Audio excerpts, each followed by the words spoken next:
వాటితో పాటు 6 గ్యారంటీలు. అధ్యక్ష 6 గ్యారంటీల గురించి వారు మాట్లాడుతూ ఏం చేశారు మీరు 6 గ్యారంటీలు? అధ్యక్ష మేము 4 నెలలు కాలేదు. నేను చెప్తా ఉన్నాను చాలా స్పష్టంగా అధ్యక్ష, మీరు ఇచ్చిన గ్యారంటీలు ఏంటి, మీరు చేసింది ఏంది? నేను చెప్తా ఉన్నాను. 100 రోజుల 500 రోజుల 5 సంవత్సరాల 10 సంవత్సరాల? మా వెంకటరెడ్డి గారు ఇందా బాగా చెప్పారు. ఏమండి మీరేం చెప్పారు? మీ పార్టీ ఒక దళితుడిని ముఖ్యమంత్రి చేస్తా అన్నారు. 10 ఏళ్ళు పాలన చేశారా? ఒక నిమిషం. 3 ఎకరాల భూమి ఇస్తా అన్నారు, ఇచ్చారా?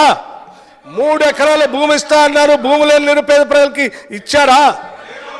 ఇంటికో ఉద్యోగం ఇస్తా అన్నారు, ఇచ్చారా? ఇచ్చారా? ప్రతి శాసనసభ నియోజకవర్గంలో ప్రతి మండలంలో 3 తగ్గకుండా ఎల్కేజీ టు పీజీ వరకు గర్ల్స్కి బాయ్స్కి సపరేట్గా ఉండేటట్టుగా రెసిడెన్షియల్ స్కూల్స్ కడతా అన్నారు. కట్టారా? కట్టారా? ఎన్ని అధ్యక్ష? అనేకం చెప్పారు. కానీ మేము 10 ఏళ్ళు అయినా కానీ చివరి చేయకుండా ఉంటే జనం పంపించేశారు. మేము అధ్యక్ష రాగానే ఇక్కడే శాసనసభ్యులుగా ఇక్కడ మేము ప్రమాణ స్వీకారం చేసేమో లేదో, 1 నిమిషం లేట్ అయినా నష్టం జరుగుతుంది. మనం 5 ఏళ్ళు సంపూర్ణంగా పనిచేయాలని మేము బయటికి పోతే అరగంట గంట లేట్ అవుతుందని మహిళలకు ఉచిత బస్సు ప్రయాణం ఇచ్చే కార్యక్రమాన్ని బస్సులే శాసనసభ ప్రాంగణాన్ని పిలిపించాం. ఇక్కడ నుంచి నేరుగా అక్కడికి వెళ్ళి అరగంట గంట లోపలనే ఉచిత బస్సు ప్రయాణం ఒక్కటే కాదు, రాజీవ్ ఆరోగ్యశ్రీకి సంబంధించి 5 లక్షల నుంచి 10 లక్షలకు పెంచేటువంటి కార్యక్రమాన్ని ఇక్కడ ప్రమాణ స్వీకారం చేసిన క్షణాల్లోనే మేము చేసినటువంటి ప్రభుత్వం అధ్యక్ష. ఇది 6 గ్యారంటీల గురించి మీరు చెప్పాల్సిన అవసరం లే. ప్రతి గ్యారంటీని ఎట్లా చేయాలని అనుక్షణం తప్పిస్తున్నటువంటి కేబినెట్ అధ్యక్ష ఇది. ఈరోజు రాష్ట్రంలో పనిచేసే ప్రతి మంత్రి ఉదయం నుంచి సాయంత్రం వరకు వారి వారి సచివాలయానికి వెళ్ళి నిత్యం రివ్యూలు చేసుకుంటూ ఇచ్చిన హామీల్ని ఈ శాఖలో ఏ రకంగా పనిచేయాలని అనుక్షణం తప్పిస్తూ పనిచేస్తున్నటువంటి కేబినెట్. ఏదో మీలాగా సెక్రటేరియట్ ఆడుందో ఎవరికి తెలియదు, మంత్రులు ఆడ కూర్చునేవాళ్ళు తెలియదు, వాళ్ళు రవీంద్ర భారతిలో కూర్చునేవాళ్ళు, ఇంకోళ్ళు ఇంకెక్కడ కూర్చునేవాళ్ళు, కార్యదర్శులు ఎక్కడ ఉండేవాళ్ళు ఎవరికి తెలిసేది కాదు. 10 ఏళ్ళు అధ్యక్ష అసలు ఏం జరిగింది? ఒక రివ్యూ ఉందా? ఒక కార్యక్రమం ఉందా? ఈరోజు చూడండి, పోయి సెక్రటేరియట్లో ఛాంబర్స్ చూడండి, 10 గంటల కంటే ముందే పోతున్నారు మంత్రులు, రాత్రి 10-11 గంటల వరకు పనిచేస్తూ ఉన్నారు అధ్యక్ష. నిత్యం రివ్యూలతో ప్రభుత్వ యంత్రాంగం ఉరుకులో పెట్టిస్తూ పనిచేస్తూ పోబట్టే ఈరోజు మేము ఈ కార్యక్రమాలు చేయగలుగుతాం అధ్యక్ష. ఉచిత బస్సు, గ్యాస్ సిలిండర్లు ఒకసారి కాదు 4-5 సార్లు ఢిల్లీ దాకా పోయి శాఖలకు సంబంధించి మంత్రులతో కూడా మాట్లాడి మేము అడ్వాన్స్గా కూడా డబ్బులు అందులో వేసి 500 రూపాయలకే గ్యాస్ సిలిండర్ ఇచ్చే కార్యక్రమాన్ని చేపట్టి ముందు పోతా ఉన్నాం. అట్లాగే 200 యూనిట్లు ఉచిత కరెంటు మార్చి నెల 1వ తారీఖు నుంచి, అధ్యక్ష మేము వచ్చింది డిసెంబర్లో, మార్చి 1వ తారీఖు నుంచే ఉచిత కరెంట్ ఇస్తూ ఉన్నాం. ఇందిరమ్మ హౌస్ ఇళ్లకు సంబంధించి మీరు 10 ఏళ్ళు కట్టలే. మేము ఎన్నికల కోడ్ కంటే ముందే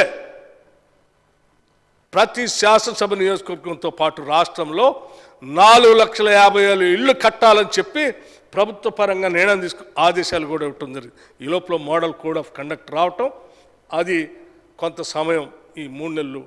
ఇప్పుడు అసెంబ్లీ శాసనసభ సమావేశాలు కాగానే మళ్ళీ ఇళ్ళు ప్రతి శాసనసభ నియోజకవర్గంలో ఇక్కడ ఉన్నటువంటి సభ్యులందరూ చెప్తా ఉన్నాను, మీ శాసనసభ నియోజకవర్గాలు అత్యంత పేదవాళ్ళు ఎవరైతే ఇళ్ళు లేకుండా ఉన్నారో మీరు లిస్ట్ తయారు చేసి సంబంధిత ఇన్ఛార్జ్ మంత్రి గారికి ఇవ్వండి.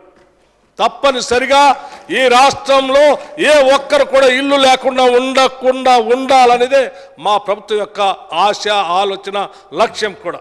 అది ఎంత ఖర్చైనా ప్రతి ఒక్కరికి ఇల్లు కట్టించిస్తాం అధ్యక్ష. ఇందులో ఎటువంటి పొరపాట్లు అధ్యక్ష. అట్లాగే రైతు భరోసా మీరు డబ్బులు ఇయ్యరు, ఎన్నికల కోడ్ వచ్చింది అడ్డం పెట్టి ఆపేస్తారు, అది చేస్తారు, ఇది చేస్తారు అధ్యక్ష. ఎన్నికల కోడ్ వస్తే కూడా ఆ రాకముందే మన రైతులకి డబ్బులు ఇవ్వాలి పెట్టుబడి కోసం అని చెప్పి వెంటనే అనేక ఇబ్బందులు ఉంటే కూడా రైతు బంధు డబ్బులు వేసాం. రైతు భరోసా గురించి ఆలోచన చేస్తాను, ఏ రకంగా చేయాలి. ఆ రైతు బంధు వేసిన డబ్బులు వేసిన తర్వాత ఆ రైతు బంధులో 5 సంవత్సరాల్లో గుట్టలు రోడ్లు వేసిన వాళ్ళకి, అసలు వ్యవసాయం చేయనటువంటి వాళ్ళకి, ప్లాటింగ్ చేసిన వాళ్ళకి, ఇల్లు కట్టుకున్న వాళ్ళకి, రియల్ ఎస్టేట్ చేసుకున్న వాళ్ళకి వేల కోట్ల అధ్యక్ష ప్రజల సొమ్మది, ప్రజల డబ్బు. మనం పంచేది ప్రజల డబ్బు కాబట్టి ప్రజలను అడిగి నిజమైనటువంటి లబ్ధిదారులకి రైతులకు ఇవ్వాలనేటువంటి ఆలోచనతో మేము ఒక క్యాబినెట్ సబ్ కమిటీ వేస్తే, మనం కాదు నిర్ణయం చేయాల్సింది, ప్రజల దగ్గరికి వెళ్దాం, రైతులను అడుగుదాం, అందరిని అడిగి వారందరి అభిప్రాయాలు క్రోడీకరించి అంతిమంగా ఇదే శాసనసభలో ఇక్కడ పెట్టి అందరి అభిప్రాయాలు తీసుకొని దాని ప్రకారం విధి విధానాలు తయారు చేసి ప్రతి పైసా అర్థవంతంగా ఖర్చు పెట్టాలన్నటువంటి ఆలోచనతో ముందు పోతున్నాం. 100కి 100 పాళ్ళు రైతు భరోసాను కూడా అమలు చేస్తాం. మీరు ఏమైనా అనుకుంటున్నారో మేము చేయమని, నో, అది కూడా చేస్తాం అధ్యక్ష. అట్లాగే అధ్యక్ష అట్లాగే అసలు మీకు ఆదాయం ఏడొస్తుంది, ఆదాయం ఏడొస్తుందంటే నేను లెక్కలు చెప్తాను అధ్యక్ష. అదనంగా అధ్యక్ష వీళ్ళ బడ్జెట్ గురించి చెప్తే మాకు ఆదాయం ఎట్లా వస్తుందో కూడా నేను లెక్క చెప్తాను అధ్యక్ష. 2014 నుంచి 2023-24 వరకు వీరు బడ్జెట్ పెట్టారు అధ్యక్ష. మేము ఎంత రియలిస్టిక్గా ఉన్నామో ఒక్కసారి మీ ద్వారా సభకి అందరికి తెలియాలి అధ్యక్ష. 2014-15లో అధ్యక్ష వీళ్ళు బడ్జెట్ పెడితే 1,638 కోట్లతో బడ్జెట్ పెడితే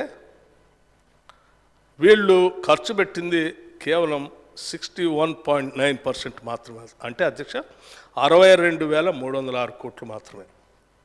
ఎందుకు పెట్టారు అధ్యక్ష ఇంత పెద్దగా? ఒకటి సరే, అది మొదటిది. సరే, ఆ తర్వాత లాస్ట్లో చివరి 5 సంవత్సరాలు అధ్యక్ష, ప్రతి సంవత్సరం మీరు బడ్జెట్ ఎస్టిమేట్స్కి యాక్చువల్ ఎక్స్పెండిచర్కి మినిమం 20 నుంచి 25% గ్యాప్ పెట్టుకుంటూ పోతూ ఉన్నారు. ఇక చివరి ఎన్నికల సందర్భం 2023-24 అయితే నేను చాలా అంతేలేదు, దాదాపు 3 లక్షల దాకా పెట్టారు. నేను అప్పుడే చెప్పాను 70,000 దాకా అయ్యా మీది గ్యాప్ ఉంటుంది, ఎందుకు పెడుతున్నారని. అయినా లేదు వస్తాయండి మేము చేస్తూ ఉన్నాం, మమ్మల్ని అవహేళన చేస్తూ మాట్లాడారు. వాస్తవంగా ఇప్పుడు లెక్కలు తీస్తే అట్లాగే వచ్చింది. ఇది రికార్డ్, దీంట్లో ఎక్కడ నేను అబద్ధాలు చెప్పేది కూడా లేదు.